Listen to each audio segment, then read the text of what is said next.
सूरत नजर लुटाती प्यार ही हर पल पलकों में हम समा रहे। ओ मेरे मीठे बाबा, ओ बाबा।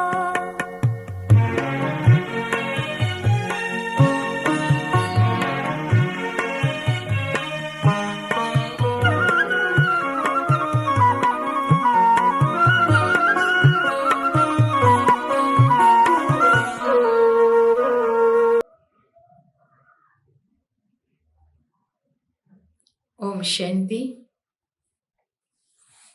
ఈరోజు అవ్యక్త బాబ్దాద యొక్క రివైజ్ కోర్స్ మురళి అనమాట. 25/10/87, మళ్ళా 31/1/21. బాబా ఈ మురళిలో విశేషంగా చెప్పేది ఏంటంటే, పిల్లలారా, అనేక విధమైన పరిస్థితులు వస్తుంది. ఆ పరిస్థితిని దాటుకోవాలి అంటే మీరు ఎలా ఉండాలి? లౌకికంలో సాధు సత్పురుషులైనా సరే, వాళ్ళు తన యొక్క హఠయోగం ద్వారా అనేక పరిస్థితుల్ని దాటుకున్నారు. ఎగ్జాంపుల్ బాబా చెప్తారు, పులి వచ్చినా అది పిల్లిలాగా వెళ్ళిపోతూ ఉండింది, అంటే వాళ్ళలో అంత శక్తి ఉంటా ఉండింది. కానీ మీ రాజయోగి పిల్లలు, మీలో ఎంత శక్తి ఉంది? ఎన్ని పరిస్థితులు వచ్చినా కూడా మీరు ఎలా ఉండాలి? ఆత్మిక శక్తిని ఎలా పెంచుకోవాలి? యోగ సాధనాల్ని ఎలా తయారు చేసుకోవాలి? ఏ విషయంలో కూడా కోరికలు ఉండకూడదు. ఒకవేళ కోరికలు ఉన్నట్లయితే అది కూడా మనకి ఇబ్బంది పెడుతూ ఉంటుంది యోగ సాధనాలు. అంచేతన 4 విషయాలు ఇక్కడ బాగా ముఖ్యంగా చెప్తున్నారు. ఆ 4 విషయాల నుండి మనం అతీతంగా ఉండాలి. ఒకటి ఏంటంటే, ఇక్కడ ఫస్ట్ బాబా చెప్పేది, మీరు తన దేహ భాన్ అంటే దేహ భావనాల నుండి అతీతంగా ఉండాలంటారు బాబా. మళ్ళీ రెండోది ఏం చెప్తారంటే బాబా, దేహం యొక్క సర్వ సంబంధాలు ఏమున్నాయో వాటి నుండి కూడా అతీతంగా ఉండాలి. మళ్ళీ మూడోది ఏంటి అంటే, బాబా ఇక్కడ చెప్పేది, దేహం తాలూకా అనేక విధమైన వినాశి పదార్థాలు ఉన్నాయి, వాటి నుండి కూడా మీరు అతీతంగా ఉండాలి. మళ్ళా 4వది బాబా చెప్తారు, మీ సంస్కారాలు స్వభావాలు ఏమున్నాయో పాతది, దాని నుండి కూడా మీరు అతీతంగా ఉండాలి. ఎట్లా అతీతంగా ఉండాలి? ఏ విధంగా సాధనాలు చెయ్యాలి? దానికోసం బాబా చాలా చక్కగా చెప్తున్నారు. ఒక్కొక్క పాయింట్ కూడా మనము అర్థం చేసుకొని రాబోయేటటువంటి ఆ పరిస్థితిని అంతా ఎదుర్కోవాలంటే ఎంత మనలో ఒక శక్తి మనం ప్రాప్తి చేసుకోవాలి. ఒకవేళ నెక్స్ట్ ఎన్ని కష్టాలు వస్తాయి, ఎన్ని పరిస్థితులు వస్తాయి అనేసి ప్రతి వాళ్ళకి కూడా తెలుసు. ఆ మాయని ఎలా జయించుకోవాలని బాబా ఇప్పుడు పిల్లలకి చాలా బాగా బుద్ధిలో ఒక్కొక్క పాయింట్ కూడా కూర్చోపెడుతున్నారు. అదంతా మనం వింటూ మనలో చెకింగ్ చేసుకోవాలి. అవును కదా, నాలో ఈ వీక్నెస్ ఉంది, నేను ఎలా దూరం చేసుకోవాలి? నాలో ఇది బలహీనతలు ఉన్నాయి, నేను దాన్ని ఏ విధంగా పరివర్తన చేసుకోవాలి? ఎందుకంటే మనమంతా బ్రాహ్మణ పిల్లలు, శక్తిశాలి పిల్లలు, బాబాకి అతి ప్రియమైన పిల్లలు. అవునా లేదా? బాబా మాటలు వినాలనే వద్దా? అవునా? బాబా మాటలు వింటేనే కదా బాబా మన పిల్లలకి శక్తి ఇస్తారు. అలా అంతిమ సమయంలో కూడా దాన్ని దాటుకునేదానికి బాబా చాలా సహయోగాన్ని ఇస్తారు. దానికోసం ఇప్పటి నుండి కూడా మనం ఎలా తయారుగా చేయాలి, ఏం చేస్తే మనం శక్తిశాలిగా విజయమూర్తులుగా అవుతాము? సరేనా? వింటామా? ఓం శాంతి. ఈరోజు బాబ్ దాదా తన నలువైపులో ఉండేటటువంటి సర్వ కమల హాసనధారి తర్వాత శ్రేష్టమైన పిల్లల్ని చూస్తున్నారు. కమల హాసనధారి అంటే ఎవరిని చూపిస్తారు భక్తిలో? దేవతలకి. అవునా? సరస్వతి కానీ, లక్ష్మి కానీ, గణపతి కానీ వీళ్ళని చూపిస్తారు. కానీ ఇక్కడ బాబా లౌకికంలో బ్రహ్మని కూడా చూపిస్తారు. అయితే ఈరోజు బాబా బ్రహ్మ బాబా కోసం ఎగ్జాంపుల్ చెప్తున్నారనమాట. సరే, ఇలాంటి కమల ఆసనధారి పిల్లల్ని బాబా చూస్తున్నారు. కమల ఆసనము బ్రాహ్మణ ఆత్మలకు శ్రేష్ఠ స్థితి యొక్క గుర్తు. సరేనా? మనం ఎప్పుడైతే యోగంలో కూర్చుంటాం కదా, అప్పుడు కూడా ఏమనుకోవాలంటే, బాబా నేను ఒక కమల ఆసనం మీద కూర్చొని తపస్సు చేస్తున్నాను, నేను ఎంతో తేలిగ్గా ఉన్నాను, నా ఆసనము కమల ఆసనం. భలే శరీరంలో ఉన్నాం, స్థూలమైన కమలం మీద మనం కూర్చోలేము, కానీ సూక్ష్మమైన కమల ఆసనం అంటే మన స్థితి. ఆ స్థితిలో కూర్చొని తపస్సు చేస్తే అప్పుడేమవుతుంది, మనసు, శరీరము ఇవన్నీ కూడా తేలిగ్గా అయిపోతుంది. ఆసనం ఆసన్ స్థితి హోనే కా సాధన హే. ఆసనము అంటే స్థితి కావడానికి ఒక సాధన, అంటే కూర్చోడానికి కావాలి కదా. ब्राह्मण आत्मा कमल स्थिति में स्थित रहती, इसलिए कमल आसनधारी कहलाती है. బ్రాహ్మణ ఆత్మలు కమల స్థితిలో స్థితిగా ఉంటారు, అందుచేతన కమల ఆసనధారి అని చెప్పించుకుంటారు. జైసే బ్రాహ్మణ్ సో దేవతా బంతే హో, ఐసే కమల ఆసనధారి సో సింహాసనధారి బంతే హై. ఇది చాలా డీప్గా ఉంది, ఈ పాయింట్ గుర్తు చేసుకోండి. ఏ విధంగా బ్రాహ్మణులు సో దేవతలు అవుతారు, అదేవిధంగా ఆసనధారి సో సింహాసనధారిలు. ఎక్కడ? బాబా యొక్క హృదయంలో, ఇక్కడ సింహాసనధారిలు, మళ్ళీ స్థూలంగా సత్యంలో కూడా. జిత్నా సమయ బహుత్ కాల్ వ అల్ప కాల్ కమల ఆసనధారి బంతే, ఉత్నా హీ బహుత్ కాల్ యా అల్ప కాల్ రాజ్య సింహాసనధారి బంతే హే. ఇప్పుడు బాబా పైన చెప్పేస్తారు ఏంటంటే, ఎంత సమయము అంటే బహుకాలం లేక అల్పకాలం యొక్క కమల ఆసనధారిగా ఉన్నట్లయితే బహుకాలము లేదా అల్పకాలం యొక్క రాజసింహాసనం మీరు మీకు లభిస్తుంది. कमल आसन विशेष ब्रह्मा बाप समान अति न्यारी और अति प्यारी स्थिति का सिंबल है. कमल आसनम విశేష బ్రహ్మ తండ్రి సమానం, అతి నిర్లిప్తమైన ప్రియమైన స్థితి యొక్క సింబల్, ఒక శాంపల్ అయింది, ఒక గుర్తయింది అంటారు బాబా. आप ब्राह्मण बच्चे फॉलो फादर करने वाले हो, इसलिए బాప్ సమాన్ కమల ఆసనధారి బలం. బ్రహ్మ తండ్రిని మీరు ఫాలో చేసేటటువంటి వారు, అందుచేతన కమల ఆసనధారిగా కండి. సరేనా? మన స్థితి ఎలా పెట్టుకోవాలి? కమల ఆసనం. కమల పుష్పం మనము ఎంత బాగా వర్ణిస్తాం కదా కోర్సులో, అలాగా మన స్థితిని ఎలా పెట్టుకోవాలి? కమల సమానంగా పెట్టుకోవాలి. అతి న్యారీ की निशानी है, वह बाप और सर्व परिवार के అతి ప్యారే होंगे. ఎవరైతే అతి నిర్లిప్తంగా ఉండేటటువంటి పిల్లలు ఉన్నారో వాళ్ళ తండ్రికి మరి సర్వ పరివారాలకి అతి ప్రియంగా ఉంటారు.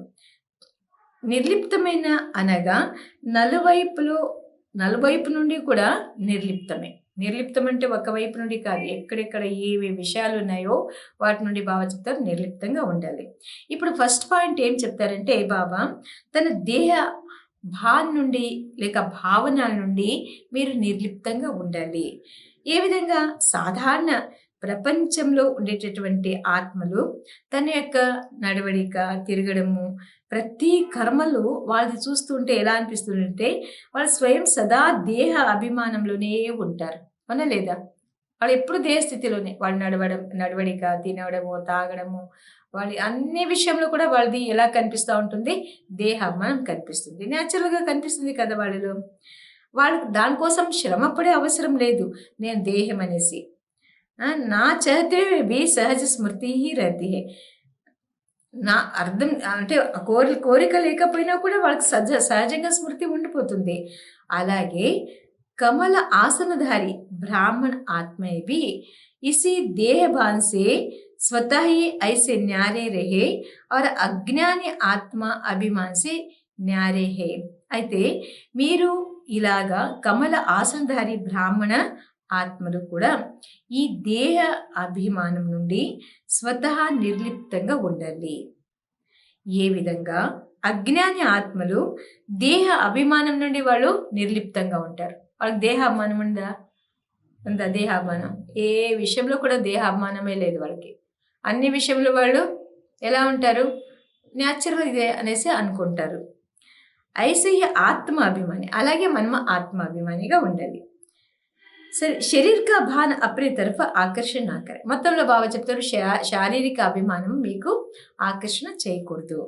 ఏ విధంగా? బ్రహ్మ తండ్రిని చూశారు కదా, వాళ్ళు నడుస్తూ తిరుగుతూ ఫరిస్తా స్వరూపం లేదా దేవతా రూపం స్వతహా వాళ్ళలో కనిపిస్తూ ఉండింది.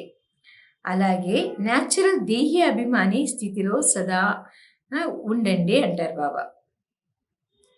దీన్ని ఏమంటారంటే దేహ భాన్ సే న్యారే. దేహ భాన్ అంటే దేహమ తాలూకా భావన నుండి అతీతంగా ఉండాలి. దేహ భాన్ సే న్యారా హీ పరమాత్మ ప్యారా బన్ జాతా హై. వాళ్ళే పరమాత్మకి ప్రియమైన వారు అవుతారు. ఇప్పుడు రెండో విషయం బాబా ఫస్ట్ విషయం ఏమి చెప్పారు బాబా? దేహ భాన్ నుండి అతీతంగా ఉండాలి. రెండో విషయం ఏంటంటే దేహం తాలూకా సర్వ సంబంధాలు ఏమున్నాయో వాటి నుండి కూడా ఎలా ఉండాలి? అతీతంగా ఉండాలి. అందులో బాబా ఏమంటారంటే దృష్టిలో, వృత్తి, కృతి అన్నిటి నుండి కూడా అతీతంగా ఉండాలి, నిర్లిప్తంగా ఉండాలి. సరేనా? చూడండి, అమృతోడలు మీరు లేస్తారనుకోండి, ఒక చెట్టు దగ్గర వెళ్ళండి, అక్కడ ఒక నీరు అంటే ఆ మంచు ఆకుల మీద పడి ఉంటుంది. ఆ ముత్యాలాగా కనిపిస్తుంది అది. అది ఆ ముత్యాలాగా దాని మీద ఆ నీరు పడినా కూడా అది ఎలా ఉంటుంది? అతీతంగా ఉంటుంది. ఆ స్థితికి బాబా చెప్తారు నిర్లిప్తమైన స్థితి. సరేనా? అలా అనుకుంటామా? ప్రకృతిలో కూడా అంత శక్తి ఉంది, నిర్లిప్తంగా ఉంటుంది. ఆ నీరు ఒక డ్రాప్ కూడా ఎలా ఉంటుంది? ముత్యాలా కనిపిస్తుంది, అతీతంగా ఉంటుంది ఆకుల మీద ఉన్నా కూడా. అలాగా మనం ఈ ప్రపంచంలో దేహ బంధనంలో ఉన్న, దేహధారుల యొక్క సంబంధంలో ఉన్నా కూడా మన యొక్క దృష్టి, వృత్తి, కృతి వీటి నుండి అతీతంగా ఉండమంటారు బాబా. తర్వాత దేహ సంబంధాన్ని చూస్తున్నా కూడా, చూస్తూ ఉంటాం కదా, చూస్తున్నా కూడా స్వతహా ఆత్మిక స్థితిలో ఉండాలి. देही संबंध स्मृति रहे, इसलिए दीपावली के बाद भैया दूज मनाया जाता है. देह संबंधం యొక్క స్మృతి అంటే దేహి అనే స్మృతి ఉండాలి, దేహాభిమానం కాదు, ఆత్మ. అందుచేతన దీపావళి తర్వాత ఏం ఆచరిస్తాము? తర్వాత రోజు భయ్యా దూజ్ అనేసి ఆచరణ చేస్తాం, జరుపుకుంటామా లేదా? భయ్యా దూజ్ అంటే సహోదరుల యొక్క పండుగ ఆచరణ చేసుకుంటాం. जब चमकता हुआ सितारा व जगमगाता अविनाशी दीपक बन जाते हो तो भाई भाई का संबंध हो जाता है. ఇప్పుడు సహోదరత్వ సంబంధం ఎలా మనలో వస్తుందంటే మెరిసేటటువంటి ఒక నక్షత్రం మనమంతా, లేదా వెలుగుతూ ఉన్న అవినాశి దీపాలు. అప్పుడు ఏ సంబంధం ఏర్పడుతుంది? సహోదరత్వ సంబంధం ఏర్పడుతుంది. आत्मा के नाते भाई भाई का संबंध और साकार ब्रह्मवंशी ब्राह्मण बनने के नाते में बहन भाई का श्रेष्ठ शुद्ध संबंध स्वतः ही स्मृति में रहता है. ఎప్పుడైతే ఆత్మిక దృష్టిలో చూస్తే సహోదరత్వ సంబంధం, అదే సాకార బ్రహ్మవంశీయులు బ్రాహ్మణులుగా ఉన్నట్లయితే సహోదరుల యొక్క శ్రేష్ఠ శుద్ధమైన సంబంధం ఇది స్మృతిలో ఉండాలి. तो न्यारापन अर्थात देह और देह के संबंध से न्यारा. నిర్లిప్త స్థితి అంటే అర్థం ఏంటి? దేహము, అర్థం చేసుకున్నారా? దేహము దేహ సంబంధం నుండి ఎలా ఉండాలంటారు బాబా? అంటే న్యారాపన్, అతీతంగా ఉండాలి. ఈ 2 పాయింట్ అర్థమైందా బాగా? సరే, మూడోది ఇప్పుడు బాబా చెప్తారు దేహకి వినాశీ పదార్థం బి న్యారాపన్. ఇది చాలా పెద్దది కొత్తగా. అదేంటంటే దేహ వినాశీ పదార్థాల నుండి కూడా ఎలా ఉండాలి? అతీతంగా ఉండాలి. ఆ దేహ పదార్థాలు ఏవేవి అని బాబా ఇప్పుడు వర్ణిస్తారు. ఒకవేళ ఏదైనా పదార్థాలు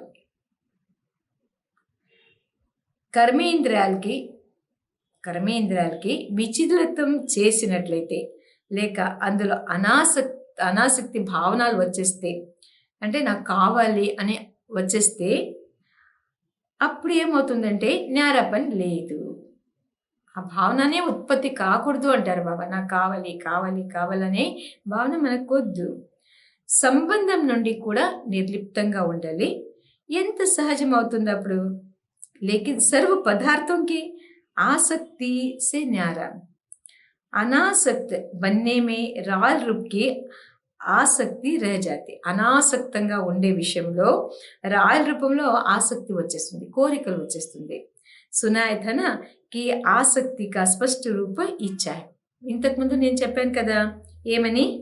ఆసక్తి లేక కోరిక యొక్క స్పష్ట రూపం ఏంటంటే ఇచ్చ. అంటే కావాలి, కోరిక. इसी इच्छा का सूक्ष्म महीन रूप है అచ్చా లగ్న.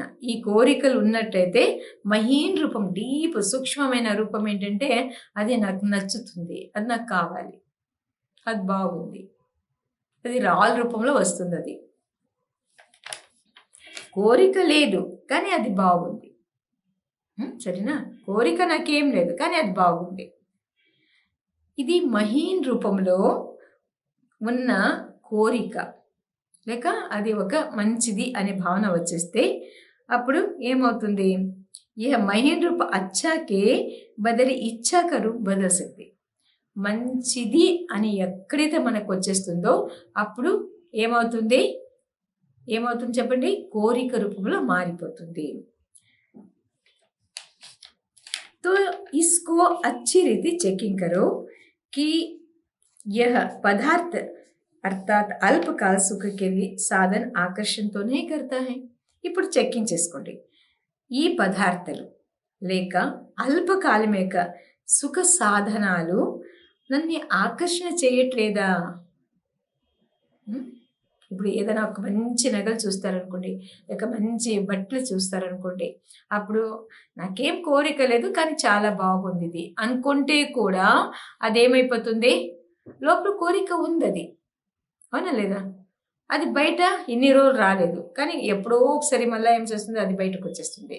అందుకే బాబా చెప్తారు, ఈ కోరికలు అల్పకాలాన్ని సుఖం ఇచ్చినా కూడా దాంతో చాలా దుఃఖమే ఉంటుంది. అందుకే చెక్ చేసుకోండి. कोई भी साधन समय पर प्राप्त ना हो तो सहज साधना अर्थात सहयोग की स्थिति डगमग तो नहीं होती है.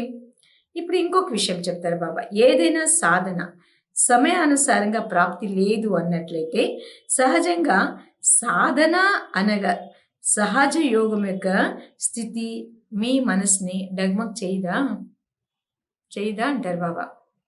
మనమందరూ సాధకులే కదా, సాధన చెయ్యాలి. कोई भी साधन के वश आदत से मजबूरीతోనే होते हैं. ఏదైనా సాధనాలు అలవాటు ప్రకారంగా మిమ్మల్ని అది మజ్బూరి అంటే మజ్బూరి అంటే నాకు కావాలి, విధి లేదు కదా, ఇది లేదంటే నేను నడవలేను అనే భావన మీలో రావట్లేదు కదా. ఎందుకంటే సర్వ పదార్థ అర్థాత్ సాధన ప్రకృతికే సాధనే. ఇప్పుడు ఈ ప్రకృతి సాధనాలు ఇవన్నీ కూడా ఏమేమి కళ్ళతో చూస్తున్నాం, ఇవన్నీ ప్రకృతిలో ఉండేటటువంటి సాధనాలు. तो ఆ ప్రకృతి జీత అర్థాత్ ప్రకృతికే ఆధార్ సే న్యారే కమల ఆసనధారి బ్రాహ్మణుడు. చూడండి బాబా ఎంత చక్కగా పిల్లలు చెప్తారంటే, పిల్లలారా మీరు ప్రకృతి జీతులు అనగా ప్రకృతి యొక్క ఆధారంతో నిర్లిప్తంగా ఉండేటటువంటి కమల ఆసనధారి పిల్లలు, బ్రాహ్మణ పిల్లలారా మీరు ఎందుకు అలాంటి కోరికలంతా మీకు అంటారు బాబా. మాయా జీత్కే సాత్ ప్రకృతి జీత్ బి బంతే హో. మాయా జీత్ తోడు ప్రకృతిని కూడా గెలిచే పిల్లలు మీరు. జైసే హి మాయా జీత్ బంతే హో తో మాయా బార్ బార్ భిన్న భిన్న रूप में ट्रेल करती है कि मेरे साथी माया जीत बन रहे हैं तो भिन्न भिन्न పేపర్ లేती है. పాప మాయాది కూడా ఏం తప్పులేదు. ఏం అనుకుంటుందంటే, అరే నేను ఇన్ని సంవత్సరాలు వీళ్ళ మీద రాజ్యం చేశాను, ఇప్పుడు వీళ్ళు ఎవరు వచ్చేసినారు, ఎందుకు వీళ్ళు నన్ను వదిలేసి వెళ్ళిపోతున్నారు అనేసి చాలా బేజారు దానికి. అందుకోసమే మమ్మల్ని ఏం చేస్తున్నది, భిన్న భిన్న రూపంలో మన దగ్గర వస్తుంది మాయ. మాయా జీతులు మీరైనారు కానీ మాయ కూడా ఏం చేస్తుందంటే పదే పదే భిన్న భిన్నమైన రూపంలో అది ట్రయల్ చేస్తూనే ఉంటుంది. అరే వీళ్ళు నా సాతిలు, వీళ్ళు ఇలా మాయాజీత అయిపోతారు అని దానికి ఆవేశం వచ్చేస్తుంది అనమాట.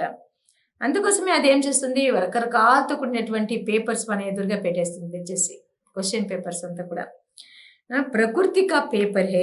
ఇప్పుడు అందులో ఒక పాయింట్ చెప్తారు బాబా, ప్రకృతి నుండి వచ్చే పేపర్ ఎలా వస్తుంది అంటే సాధనం ద్వారా ఆప్ సభీకో హల్చల్ మే లానా. సాధనాల నుండి మిమ్మల్ని అందరినీ కూడా అదేం చేస్తుంది, హల్చడిలో తెచ్చేస్తుంది ప్రకృతి. జైసే పానీ, దానికి ఎగ్జాంపుల్ చెప్తారు బాబా, నీరు. अभी यह कोई बड़ा पेपर तो नहीं आया है, लेकिन पानी से बने हुए साधन, अग्नि द्वारा बने हुए साधन, ऐसे हर प्रकृति के तत्वों द्वारा बने हुए साधन मनुष्यात्माओं के जीवन का అల్పకాల్ కే సుఖ కా ఆధార్ హై. అయితే ఇక్కడ ఏంటి బాబా చెప్తున్నారంటే, అదేమో పేపర్ తీసుకునేదానికి మీ దగ్గర వస్తుంది. కానీ నీటి నుండి అయినటువంటి సాధనాలు, అగ్ని నుండి తయారైనటువంటి సాధనాలు, ఇలా ప్రతి ఒక్క ప్రకృతి తత్వాల నుండి తయారైనటువంటి సాధనాలు మనుష్యాత్మల యొక్క జీవితాన్ని అల్పకాలం యొక్క సుఖానికి ఆధారం చేసింది. తో ये सब తత్వ పేపర్ లేంగి. ఇప్పుడు ఈ అన్ని తత్వాలు కూడా ఏం చేస్తుంది? పేపర్ తీసుకుంటుంది. ఎవరి దగ్గర వస్తుంది? బ్రాహ్మణ పిల్లల దగ్గరనే. अभी तो सिर्फ पानी की कमी हुई, लेकिन पानी द्वारा बने हुए पदार्थ जब प्राप्त नहीं होंगे तो असली पेपर उस समय होगा. సరేనా? ఎప్పుడు మీ నిజమైన పేపర్ మీ దగ్గర ఎప్పుడు వస్తుంది పిల్లలారా? ఇప్పుడు వచ్చే పేపర్స్ అంతా కూడా వస్తుంది పోతుంది, వస్తుంది పోతుంది. కానీ అప్పుడు ఎలాంటి పేపర్ వస్తుందంటారు బాబా? ప్రకృతి ద్వారా, ప్రకృతి నుండి ఏ పేపర్ వస్తుంది సమయానుసారంగా అంటే, అది బాగా చెప్పారు కదా. ఇప్పుడు అసలు పేపర్ ఆ సమయం ప్రకృతి ద్వారా పేపరు సమయానుసారంగా వచ్చేది ఉంది. అందుకోసమే దేహ పదార్థాల యొక్క ఆసక్తి లేదా ఆధారం నుండి కూడా నిరాధారంగా కండి, అంటే అనాసక్తులుగా కండి. అవి తో సబ్ సాధర్ అచ్చి తరాసే ప్రాప్త హై. ఇప్పుడు చూస్తే అన్ని సాధనాలు బాగా ప్రాప్తి ఉంది. ఏం తక్కువ ఉంది బాబా పిల్లలకి? అన్నీలు ఉన్నాయి. తినడానికి లేదా, తాగడానికి లేదా, సెంటర్స్ లేదా, లేక మధువన్ లేదా, అన్ని సాధనాలు ఉన్నాయి ఇప్పుడు ప్రస్తుతంలో. కభీ కోయి కమీ నహీ. బాబా అది కూడా చెప్పేస్తారు, ఏమీ తక్కువ లేదు. లేకిన్ సాధనంకి పోతే, ఇది ఇప్పుడు ఇంపార్టెంట్, సాధనాలు ఉన్నా కూడా సాధనాల్ని ప్రయోగంలో తీసుకురావాలి. యోగకి స్థితి డగ్మంగ్ నా. సాధనాలు ఉన్నా కూడా సాధనాన్ని యూజ్ చేసుకోండి, వద్దలేదు. కానీ యోగ స్థితిలో మాత్రం అలజడిలో రావద్దు. మీ స్థితిని మీరు అలజడిలో తీసుకురావద్దు. యోగిలై ప్రయోగం చేసుకోండి. దీన్ని ఏమంటారు? న్యారా పన్ను అంటారు. ఏమి అసలు చూసుకునేదానికి ఏమీ కూడా లేదు. తో ఉస్కో న్యారా పన్ను నహీ కహెంగే. వాళ్ళ దగ్గర ఏమీ లేదు అంటే దానికి ఏమి న్యారా పని అనేసి చెప్పే అవసరం లేదు. అయితే హోతే హువే ఇవున్నా కూడా నిమిత్త మాత్రం అనాసక్త రూపంలో ప్రయోగం చేయడమే ఇచ్చా అచ్చా హోనేకే కారణ్ నహీ యూజ్ కర్నా. మళ్ళా కోరికలు ఉన్నాయి కానీ దాన్ని మంచి కోసమే అనేసి ఈ కారణాలని మీరు యూజ్ చేయొద్దు. ये चेकिंग जरूर करो. जहाँ इच्छा होगी फिर बल कितना भी मेहनत करेंगे लेकिन इच्छा अच्छा बनने नहीं देगी. మీరు ప్రయత్నం చేయండి. ఏంటంటే ఎక్కడ కోరికలు ఉన్నాయో భలే మీరు ఎంత శ్రమ పడినా కూడా ఈ ఒక కోరికలు ఏమున్నాయి కదా, అది మంచిగా మమ్మల్ని తయారు చేయడానికి ఇవ్వదు. అర్థమైందా? ఇప్పుడు కొంతమందికి లోభం ఉంటుంది అనుకోండి, కోరిక, తినాలి అని అనిపించట్లేదు కానీ తింటాను. ఇలాంటి కోరికలు ఉన్నట్లయితే అప్పుడు బాగా చెప్తారు, మంచిగా తయారు కావడానికి అవ్వదు.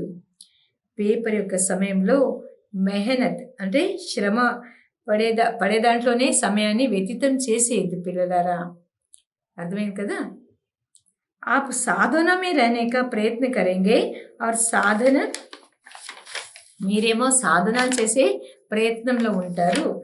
తర్వాత అది మిమ్మల్ని ఆకర్షణ చేస్తుంది.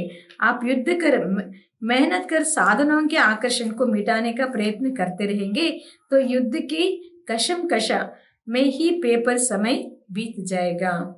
మీరేమో యుద్ధం చేస్తూ శ్రమ అంతా కూడా శ్రమ పడుతూ ఉంటారు, మేనేజ్ చేస్తూ ఉంటారు.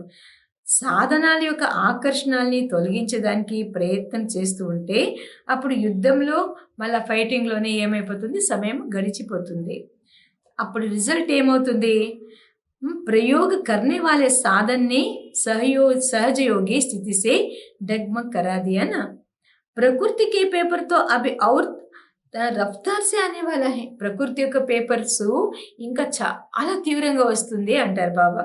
అందుచేతన పహలే సే హీ పదార్థం కే విశేష ఆధార్ ఖాన్ पान, पहनना, चलना, रहना और संपर्क में आना, इन सब की चेकिंग करो कि कोई भी बात మహీన్ రూప్ में भी విఘ్న రూప్ तो नहीं डालती है. అయితే ఇప్పుడు ఏం చేయమంటారు బాబా? మీ యొక్క పదార్థాల్లో విశేషంగా ఆధారం ఏంటంటే తినడము, త్రాగడము, తొట్టుకోవడము, తర్వాత నడవడము, ఉండడము, సంపర్కంలో రావడము, ఇవన్నీ కూడా చెకింగ్ చేసుకోండి. సరేనా? ఎంత ఈజీగా ఉంది, చెకింగ్ చేసుకోండి. ఏదైనా స్వరూపంలో అంటే మహీన్ రూపంలో నా దగ్గర విఘ్నాలు వచ్చాయా, ఏ కబ్ అబ్బి సే ట్రయల్ కరో, ఇప్పుడు నుండే ట్రయల్ చేయండి. సరేనా? जिस समय पेपर आएगा उस समय ट्रायल नहीं करो, नहीं तो फेल होने की మార్జిన్ नहीं. ఎప్పుడైతే పేపర్ వస్తుందో అప్పుడు చెకింగ్ చేసుకుంటాననేసి కాదు, లేదు అంటే ఫెయిల్ కావడానికి మార్జిన్ ఉంటుంది, అందుకే ఫస్టే చేసుకోండి. ఇప్పుడు ఇది బాబా యోగం కోసం, యోగ స్థితి కోసం చెప్తున్నారు. ఇది చాలా చాలా ఇంపార్టెంట్ కొన్ని పాయింట్స్ ఉన్నాయి, అవంతా కూడా నోట్ చేసుకోండి, బుద్ధిలో నోట్ చేసుకోండి. యోగ స్థితి అర్థాత్ చూడండి, యోగం మీ ఎవరు ఏంటి మీ యోగం అనేసి అంటారు, కానీ బాబా అవ్యక్త మురళిలో ఏం చెప్తారో కొద్ది కొద్దిగా అది మనం అనుకుంటే చెప్తే కూడా చాలా బాగుంటుంది. యోగ స్థితి అనగా ప్రయోగం చేస్తూ అతీతమైన స్థితి. सहज योगी की साधना साधनों के ऊपर अर्थात प्रकृति के ऊपर विजयी हो. సహజ యోగిలు యొక్క సాధన దాని మీద అనగా ప్రకృతి మీద విజయాన్ని పొందడము. మరి ఎప్పుడు ఇలా కాకూడదు. చల్ సక్తా లేకిన్ ఉస్కే బినా రह नहीं सकते. ఎప్పుడు కూడా వాళ్ళు లేదంటే నేను ఉండలేను, లేక అది లేదంటే నాకు పడదు, అది కానే కావాలి, అది ఉంటేనే నాకు నిద్ర పడుతుంది, లేక అది ఉంటేనే నాకు మనశ్శాంతి ఉంటుంది, ఏవేవో స్థూలమైన సాధన కోసం ఆలోచించడం అనమాట. ఇది బాబా ఈరోజు ఈ పాయింట్ అంతా కూడా చాలా ఇంపార్టెంట్ పాయింట్స్. అది ఎట్లా అంటే అది మనము సామాన్యంగా అది విచారసాగర మతనం చేస్తేనే మనకు అర్థమవుతుంది. కాకపోతే బాబా ఇక్కడ ఏమంటారు, ఐసే నా హో ఉస్కే బినా తో చల్ नहीं सकते ही लेकिन इसके बिना रह नहीं सकते. వీళ్ళు లేకపోతే నేను నడవలేను, లేక వీళ్ళు లేకపోతే ఉండలేను, అందుకోసమే స్థితి ఏమైపోతుంది, డగ్మగ్ అయిపోతుంది. ఇస్కో బి న్యారీ జీవన్ ఏకంగి, ఇలాంటి స్థితికి నిర్లిప్తమైన స్థితి అనేసి చెప్పరు. ऐसे सिद्धि को प्राप्त करो जो आपके सिद्धि स्वरूप अप्राप्त भी प्राप्त का अनुभव कराए. ఇప్పుడు బాబా చూడండి, ఒక మంచి సాధన చేయడానికి ఒక పాయింట్ చెప్తారు. మీరు ఇలా సిద్ధి స్వరూప ప్రాప్తి ఆత్మలు కండి, తర్వాత మీ ద్వారా అప్రాప్తి ఆత్మలు కూడా ప్రాప్తి యొక్క అనుభూతి చేస్తారు. जैसे स्थापना के आरंभ में अनासक्त है व नहीं, इसके ट्रायल करके बीच बीच में जानबूझकर प्रोग्राम रखते रहे. అర్థమైంది కదా? ఏంటంటే సాకార బ్రహ్మబాబా ఉన్నప్పుడు స్థాపన యొక్క అసంభవము ఆసక్తి ఉన్నదా లేదా దాన్ని బాబా చెప్తారు, ట్రయల్ చేసి చూడండి అంటారు బాబా. దాని సిద్ధి స్వరూపం అయినా లేదా, అప్రాప్తి ఉందా, ప్రాప్తి ఉందా, ఇవంతా అనుభవం చేశానా, ఏ విధంగా స్థాపన యొక్క ఆరంభంలో ఆసక్తి ఉందా లేదా, అది ట్రయల్ చేయడానికి కోసం మధ్యలో తెలిసి కూడా ప్రోగ్రామ్ చేసేవారంట. బాబాకు తెలుసు, అది కూడా ప్రోగ్రామ్ చేసేవారంట. దానికి ఎగ్జాంపుల్ ఏం చెప్తారంటే, ఏ విధంగా 15 రోజులు బాబా పిల్లలకి ఏం పెట్టారు, రొట్టి పెట్టారు, శుద్ధ రొట్టి పెట్టారనమాట. ఛాచ్ ఖిలాయి, మళ్ళీ మజ్జిగ కూడా తాగిపించారు. గేవ్ హోతే బి ఏ ట్రయల్ కర్కే కరాయి, ఏది గోధి పిండి ఉండింది అయితే కూడా ఇది ట్రయల్ చేసి చూశారు బాబా. ఏ విధంగా ఏదైనా జబ్బులతో ఉంటారు, 15 రోజులు అదే భోజనం మీద బాబా పెట్టేవారనమాట. కోయి బి బీమార్ నేవా, మళ్ళీ ఆ 15 రోజులు ఆ రొట్టె సద్ద రొట్టె తిన్నా కూడా, మజ్జిగ అంతే తాగినా కూడా ఎవ్వరికి కూడా ఏవి జబ్బులు రాలేదు, ఉండే జబ్బులే పోయేసింది అప్పుడు. అదే దాన్ని ఎందుకు అంటారు బాబా, దమాకి తక్లీఫ్ వాలే బి ఠీక్ హో గయే నా. దమా అంటే ఆస్తమా పేషెంట్, వాళ్ళు కూడా సరిపోయారు కదా. नशा था कि बाप दादा ने प्रोग्राम दिया है जब भक्ति में कहते हैं विश्व भी अमृत हो गया. అరే భగవంతుడి ఒక ప్రోగ్రామ్ ఇచ్చారు. అంత నశ పిల్లలకి ప్రారంభంలో అర్థమైందా? అంత నశ బాబా పిల్లలకి. అప్పుడు విషయం ఇచ్చిన భక్తి మార్గంలో కూడా ఏమంటారు, విషయము కూడా అమృతం అయిపోతుంది. అలాగే ఏతో చాచుతి బాబా ఇచ్చింది ఏంటి, విషయం ఏమి ఇవ్వలేదు. ఏమిచ్చారు, ఛాస్ అంటే మజ్జిగ ఇచ్చారు. నిశ్చయము తర్వాత నశ ప్రతి పరిస్థితిలో విజయాలుగా చేస్తుంది. మీరు రాసుకోండి ఇది. ఎప్పుడైతే నిశ్చయం ఉంటుందో, నశ ఉంటుందో, నమ్మకం ఉంటుందో, అప్పుడు ఏమవుతుంది అంటే ప్రతి ఒక్క పరిస్థితి కూడా ఏమైపోతుంది, విజయం సాధన అంతే. తో ఐసే పేపర్ బి ఆయంగే, సూకి రోటీ బి ఖాని పడేగి. ఇంకా పేపర్ వస్తుంది, ఇంకేం ఆలోచించద్దు, ఇదేమో ఇప్పుడో రేపో ఎల్లుడి అనేసి పేపర్స్ వస్తుంది. ఎలాంటి పేపర్ వస్తుంది అంటే ఎండిపోయిన రొట్టె తినాల్సి పడుతుందంట. ఇప్పుడేమో సాధనాలు ఉన్నాయి, కానీ దాంతో నెయ్యి చల్తే హాజ్మా నెయ్యి హోతా. కొంతమంది పిల్లలు బాబా దగ్గర చెప్తారు, బాబా నాకు పళ్ళే లేవు కదా బాబా, నేను రొట్టె ఎలా తినేది అంటారు పిల్లలు. తర్వాత ఇంకా కొంతమంది పిల్లలు ఏమంటారంటే దాంత్ నెయ్యి మళ్ళా పళ్ళే లేదు అంటారు. హాజ్మానే అవ్వదు బాబా, జీర్ణమే అవ్వదు అంటారు. లేకిన్ ఉస్ సమయ క్యా కరేంగే, ఆ సమయంలో ఏం చేస్తారు, జబ్ నిశ్చయ నశ योग की सिद्धि की शक्ति होती है तो सूखी रोटी भी क्या हो जाएगी. చూడు 3 పాయింట్ చెప్తారు బాబా. అది ఎండిపోయిన చపాతీయే ఉండొచ్చు, అది ఎండిపోయిన చపాతీ ఉన్నా కూడా అదేమైపోతుంది, సూకీ రోటీ బి ఖాని పడేగి. అవి తో సాధనే, ఇప్పుడేమో సాధనాలు ఉన్నాయి. कहेंगे दांत नहीं चलते, हाजमा नहीं होता, लेकिन उस समय क्या करेंगे, निश्चय नशा योग की सिद्धि शक्ति होती है तो सूखी रोटी भी नरम हो जाती है. అప్పుడు యోగం యొక్క శక్తి ఉన్నట్లయితే ఎండిపోయిన ఒక చపాతీ రొట్టి కూడా ఏమైపోతుందంటే అది మెత్తగా అయిపోతుంది అంటారు బాబా.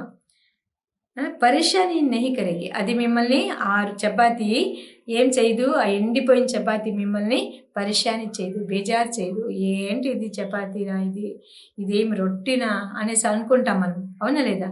ఏదైనా మొరటగా ఉంటే కొద్దిగా అలా అనుకుంటామా లేదా? అలా అనకూడదు, సరేనా? ఎందుకంటే ఇప్పటి నుండి మనం సాధన చేస్తూ ఉంటే అంతిమ సమయంలో మనకి ఈజీ అయిపోతుంది ప్రతి విషయాలు కూడా. మీరందరూ కూడా సిద్ధి స్వరూపమైన నశలో ఉండేటటువంటి వారు మరి పరేషాన్లో ఎలా వచ్చేస్తారు, ఎలా కన్ఫ్యూజ్ అయిపోతారు, ఎలా బేజారు చేసుకుంటారు? హఠయోగిలి ఎదురుగా ఏమొస్తా ఉండింది అప్పుడు, వాడు యోగ సిద్ధులు కదా, యోగం చేస్తూ ఉంటారు. హఠయోగుల దగ్గర ఏమొచ్చి కూర్చుంటా ఉండింది, పులి. పులి కూడా ఏమైపోతా ఉండంటే పిల్లిలాగా అయిపోతూ ఉండింది, వెళ్ళిపోతూ ఉండింది. మళ్ళా స్నేక్ అంటే పాము. ఆ పాము కూడా ఏమైపోతూ ఉండిందంటే ఒక ఆట బొమ్మలాగా తయారైపోతూ ఉండింది. తో आप सहज राजयोगी सिद्धि स्वरूप आत्माओं के लिए ये सब कोई बड़ी बात नहीं है. చూడండి బాబా ఎంత మంచి నశ ఎక్కిస్తారంటే, పిల్లలారా మీరు ఎవరు అనుకున్నారు, సాధారణమైన యోగిలా కాదు కదా. ఎవరు మీరు, సిద్ధి స్వరూప ఆత్మలు, తర్వాత సహజ రాజయోగిలు అన్నప్పుడు ఇవన్నీ కూడా మీకే పెద్ద విషయమే కాదు. ఏ పరిస్థితి వచ్చినా, ఏ రూపంలో వచ్చినా కూడా అదేం పెద్దదే కాదు. అదన్నా బాబా ఇచ్చిన సాధనాలన్నీ కూడా ఆరాంగా యూజ్ చేయండి. సమయానుసారంగా మోసపోవద్దు. అందుకే చెక్ చేసుకోండి. పరిస్థితి స్థితికో నీచే నా లావే, పరిస్థితి మీ స్థితిని కిందకి తోయకూడదు. దేహం యొక్క సంబంధం నుండి అతీతంగా ఉండడం కూడా సహజమే. అయితే దేహం యొక్క పదార్థాల నుండి ఎలా ఉన్నారు, అతీతంగా అయ్యారు. ఇస్మే బహుత్ బహుత్ అటెన్షన్ దేనా చాయి, ఇందులో చాలా చాలా అటెన్షన్. ఇప్పుడు 4వది వింటామా? రెడీనా అందరూ కూడా? 4వది అది కూడా కొద్దిగా పెద్దదే ఉంది, కానీ అయితే కూడా బాబా ఏమంటారంటే మీ పాత స్వభావము సంస్కారాల నుండి అతీతంగా ఉండాలి అంటారు బాబా. పాత యొక్క దేశ స్వభావం మరియు సంస్కారము చాలా కఠినంగా ఉంది అంటారు బాబా. అర్థమైందా? పురాణి దేహ కే స్వభావ और సంస్కార్ भी बहुत కడే చాలా స్ట్రిక్ట్గా ఉంది. ఏది ఈ పంచ వికారాలు ఉన్నాయి కదా అది. మాయా జీత్ బన్నే మే యह भी बड़ा విఘ్న రూప్ बनता है. మాయా జీత్ అవ్వాలి, బాబాని అలా అయిపోవాలి ఇలా అయిపోవాలని ఎంత ఖుషి ఉంటుంది పిల్లలకి. అయితే అదే విషయం అది పట్టుకొని ఏం చేస్తుంది విఘ్నాలు తెచ్చి పెట్టేస్తూ ఉంటుంది. కొన్ని వేళల బాప్దాదా చూస్తారంట, पुराना स्वभाव संस्कार रूपी सांप खत्म भी हो जाता, लेकिन लकीर रह जाती तो समय आने पर बार बार धोखा देती है. అందుకే దాన్ని బట్టి చంపేసి పడేసేది కాదు, కానీ దాన్ని బాబా చెప్తారు కాల్ చేసేయండి అంటారు. అంటే ఇక్కడ బాబా మీనింగ్ ఏం చెప్తారంటే, మీ యొక్క పాత స్వభావము సంస్కారాలు అదంతా కూడా ఒక పాములాగానే ఉండొచ్చు, అర్థమైందా? పాములాగానే ఉండొచ్చు, కానీ దాన్ని ఇప్పుడు ఏం చెయ్యాలి? ఖతం చేయాలి, సమాప్తం చేయాలి. అది ఒకవేళ చిన్నగా సమాప్తి చేసామనుకోండి, చిన్న గీత ఉండిపోతే ఏమవుతుంది? అది బాగా చెప్తారు. అది సమయానుసారంగా ఏం చేస్తుందంటే చాలా మోసం చేస్తుంది పిల్లలకి. అర్థమైంది కదా? సమయానుసారంగా ఆ చిన్న గీత కొద్దిగా ఆ మాత్రం ఉన్నా కూడా మోసం చేసేస్తుంది. समय आने पर बार बार धोखा दे देती. ये कड़े स्वभाव और संस्कार कई बार इतना माया के वशीभूत बना देते जो रंग को रांग भी नहीं समझते हैं. మాయ ఎంత శక్తిశాలి అంటే అది ఆ సంస్కారాలు కొన్ని వేళలో ఏం చేస్తుంది, మాయకి వశీభూతులైపోయి మళ్ళీ తప్పు కూడా అనుకోరనుకోండి వాళ్ళు. ఇది చాలా విచిత్రం. తప్పు చేసింటారు, తప్పు ఇలా కాదు అలా అంటే దానికి 1000 ఆన్సర్ వాళ్ళ దగ్గర ఉంటుంది.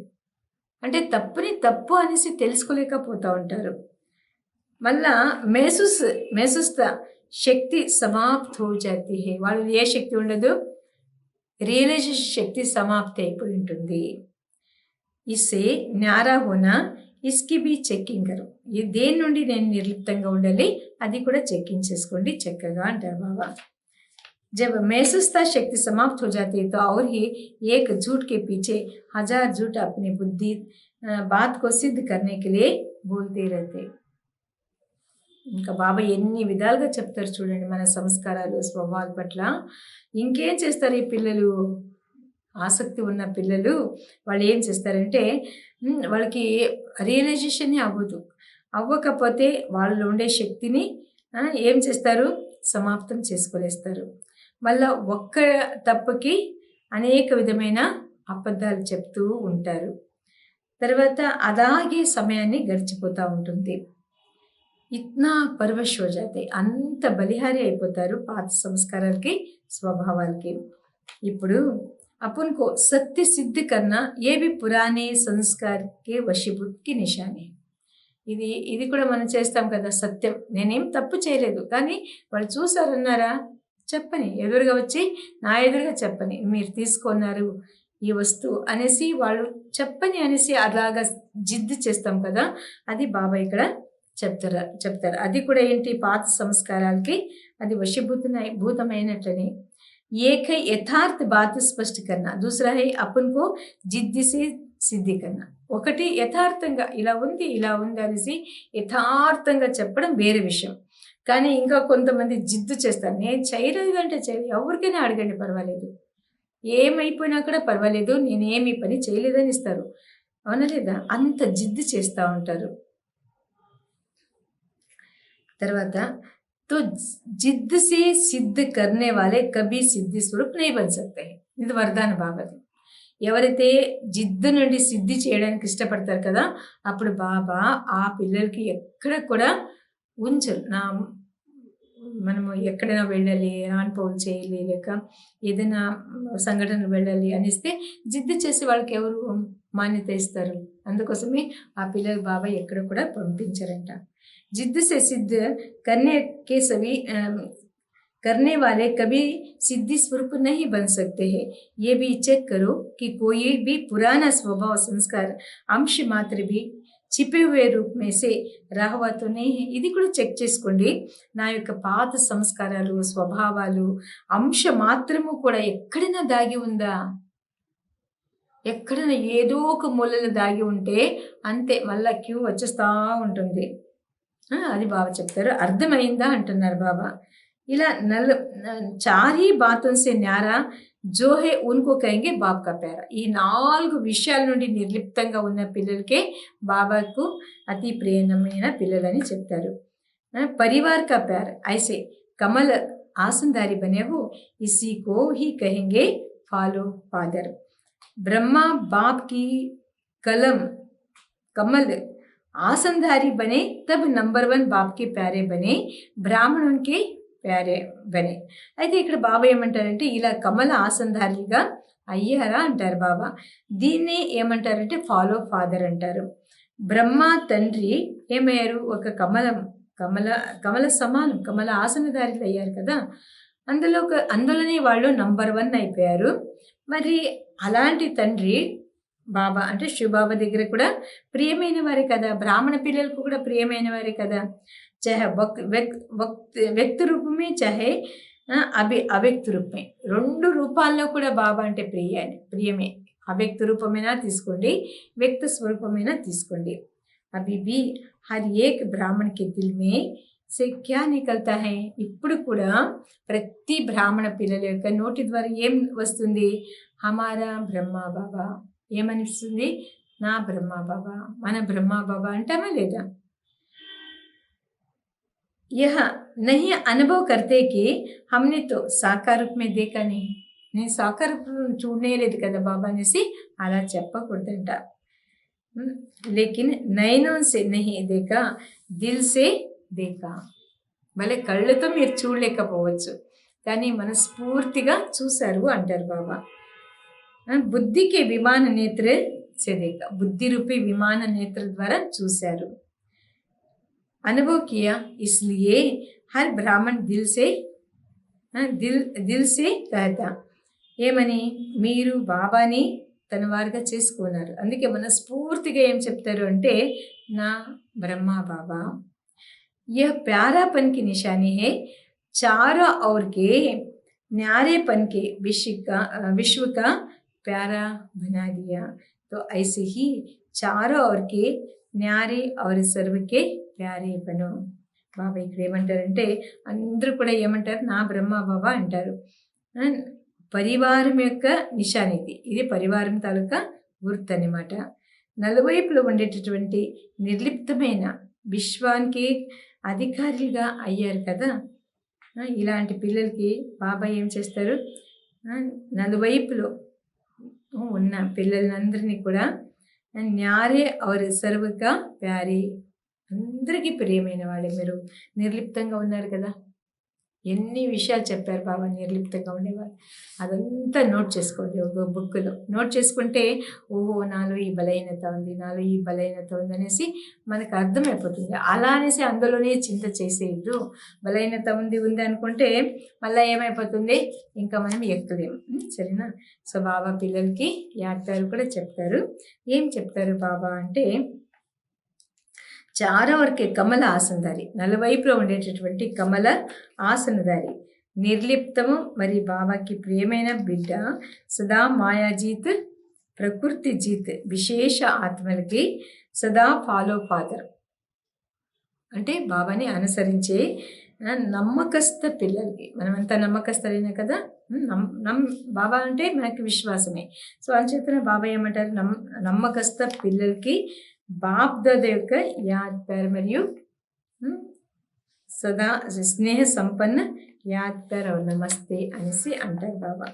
బాబా ఇక్కడ ఒక పాటితో ఒక చిన్న విషయం నేను బాబా మాట్లాడుతున్నారు, మీరు తర్వాత వినండి అనమాట. సో బాబా ఏమంటారంటే సత్యమైన తపస్వి ఎవరు అంటే వాళ్ళు సత్యమైన సోనా అంటే ఏంటి?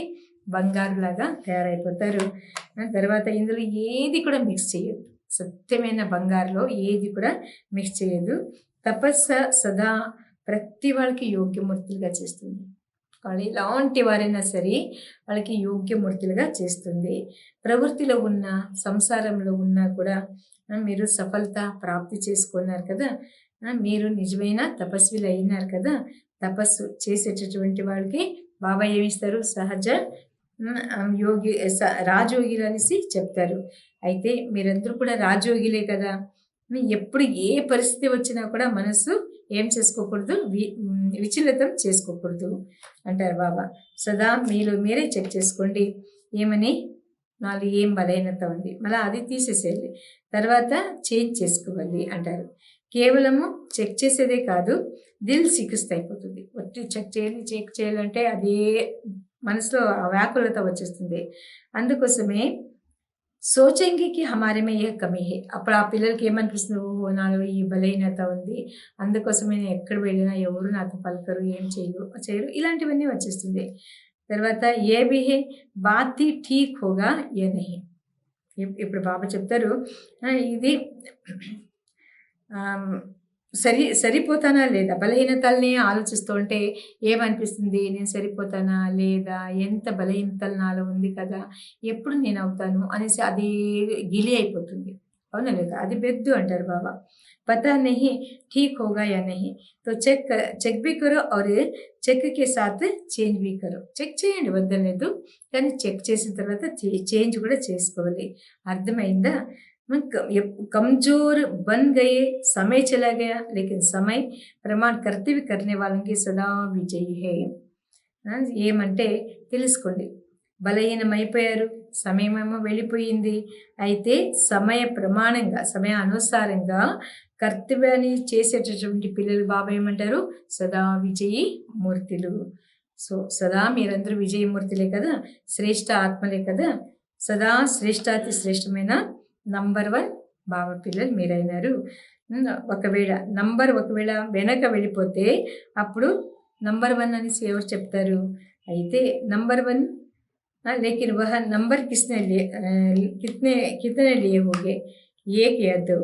फर्स्ट नंबर तो सब नहीं बनेंगे, लेकिन फर्स्ट डिवीजन में नंबर 1 आएंगे. అయితే నంబర్ 1గా వాళ్ళు అవ్వలేరు. ఎవరు? సమయం పోయిన తర్వాత పురుషార్థం చేసేది ఇవంతా కూడా జరగదనమాట, అంతకుముందే చేసుకోవాలి. అయితే బాబా ఏమంటారంటే ఫస్ట్ నంబర్లో రారు, కానీ ఫస్ట్ డివిజన్లో మాత్రం రాగలుగుతారు. ఫస్ట్ నంబర్ ఏక్ హోగా, లేకిన్ ఫస్ట్ డివిజన్ మీతో బహుత్ అయింది. అయితే ఫస్ట్ నంబర్ ఒక్కరేనే, ఫస్ట్ డివిజన్లో మాత్రము అనేక మంది వస్తారు. అందుకోసమే ఫస్ట్ నంబర్ బన్ సక్తే, ఫస్ట్ నంబర్గా అవుతారా, రాజధాని రాజగద్ది మీద కూర్చోగలుగుతారా అని బాబా అడుగుతారు. కానీ ఔర్ బి సాత్వితో హోంగేనా, మీ తోడు ఇంకా ఉండొచ్చు కదా, రాయల్ ఫ్యామిలీలో వచ్చారు, రాజ్యాన్ని పొందుతున్నారు, రాజ్యాధికారిగా అయ్యారు. తో ఫస్ట్ డివిజన్ అర్థాత్ నంబర్ 1 మే ఆనేవాలి. ఫస్ట్ డివిజన్ అంటే నంబర్ 1లో రావాలి, సరేనా. ఏదైనా బాబా ఇక్కడ ఏమంటారంటే, अभी तक भी कोई सीट सिवाय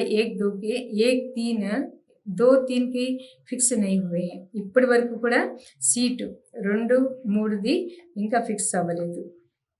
అర్థమైందా? అభి జో చాహే జిత్నా పురుషార్థం కన్నా చాహే కర్ సక్తే. ఎంత కావాలనో ఏం కావాలనో అంత పురుషార్థం చేసుకోవచ్చు. బాప్ దాదా నేర్పిస్తున్నారు ఏమంటే, ఇప్పుడు లేట్గా ఉంది కానీ టూ లేటు ఇంకా పెట్టలేదనమాట. అందుకోసమే ముందుకు వెళ్ళేదానికి ఛాన్స్ తీసుకోండి. బిన్ కర్ 1 మే అనేక ఛాన్స్. బిన్ అంటే విజయమూర్తులయ్యి ఒక్క నంబర్లో రావడానికి అవకాశం ఉంది. ఎల్లప్పుడూ కూడా ఉమంగము ఉల్లాసంలో ఉండండి. తర్వాత ఐసే నహీ చలో కోయి భీ నంబర్ 1 బనే, మై నంబర్ 2 హీ సహీ. ఎవరైనా నంబర్ 1 అవ్వనిలే, నేను 2 నంబరే నేను నంబర్ 2లోనే తీసుకుంటాను, ఇది వద్దు. ఇటువంటి పిల్లలు బాబా ఏమంటారంటే బలహీన పురుషార్థులు అంటారు. తీవ్రంగా పురుషార్థం కావాలి కదా. అచ్చా, వరదానం ఇప్పుడు తెలివివంతులయ్యి 3 రకాల యొక్క సేవ తోడుగా చేసేవాళ్ళే సఫలతామూర్తి. బాబా ఇప్పుడు ఆ 3 ఒక రకాలు ఏంటి, 3 రకాలతో కూడినటువంటి సేవ ఏం చేయాలనేసి చెప్తారు. వర్తమాన సమయంలో మనస, వాచ, కర్మ ఈ 3 కూడా సేవ తోడుగానే ఉన్నాయి. వాణి తర్వాత కర్మ తోడు మనస శుద్ధ సంకల్పాలు లేదా శ్రేష్ఠ వృత్తి ద్వారా సేవ చేస్తూ ఉండండి. అప్పుడు ఫలితం అనేది లభిస్తుంది. ఎందుకంటే वाणी में శక్తి బాతి హై జబ్ మనసా శక్తిశాలి హో. వాణిలో కూడా ఎప్పుడు శక్తి వస్తుందంటే మనసు శక్తిశాలిగా ఉంటే వాచాలో శక్తిశాలి ఉంటుంది. లేదు అంటే పండిత్ సమానంగా అయిపోతారు. ఎందుకంటే చిలుక మాఫిక్ అది చదువుతుంది, రిపీట్ చేస్తుంది, మళ్ళా ఎత్తిపెట్టుకుంటుంది, అలా అయిపోతారు. జ్ఞాని అనగా తెలివివంతులు. 3 రకాలకు ఉండేటువంటి సేవ తోడుగా చేసే పిల్లలు. అందుచేతన సఫలత మీ యొక్క వరదానం ప్రాప్తి అయిపోయింది.